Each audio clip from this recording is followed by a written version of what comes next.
Now let's turn to modern racism, racism in the post-war era. Here's what the left says. The Democrats may have been the party of racism a long time ago, but they underwent a conversion. Now they are the champions of civil rights. The left insists that in the 1960s, the two parties switched sides, brought about by Richard Nixon's Southern strategy.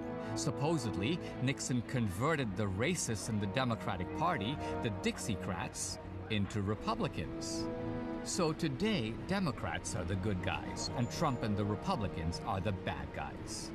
Did Nixon have a campaign strategy that appealed to the racists of the Deep South? No one has uncovered a single racist campaign statement by Nixon. So the left says Nixon used crime and drugs as a code for racism. But in fact, Nixonian resentment was directed against the Vietnam draft dodgers and the militant anti-war protesters and the drug-smoking hippies. You might recognize the unofficial anthem of the Nixon voters, composed by country singer Merle Haggard. We don't smoke marijuana in Muskogee. We don't take our trips on LSD. We don't burn our draft cards down on Main Street. We like living right, being free. Kevin Phillips, the author of The Emerging Republican Majority, is supposed to be the architect of Nixon's Southern strategy. But Phillips reveals that Nixon didn't have a Southern strategy, he had a Sunbelt strategy. Nixon wanted to appeal to those urban, upwardly mobile voters stretching all the way from Florida to California.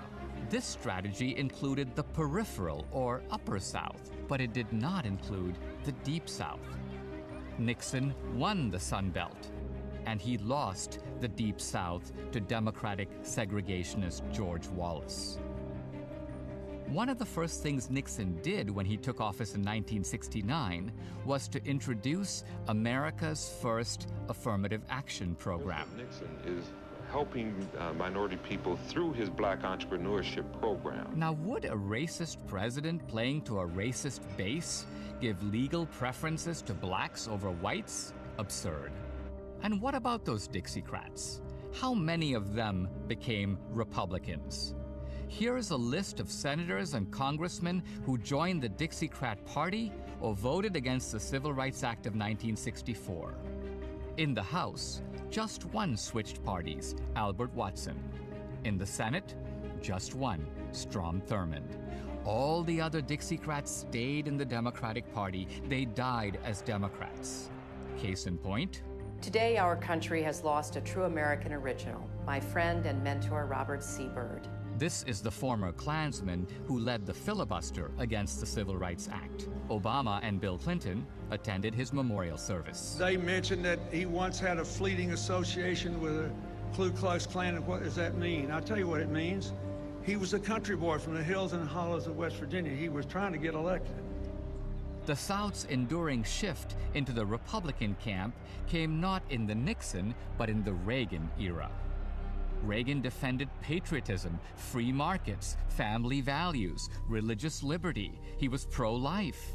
It had nothing to do with race. As the South became less racist, it became more Republican.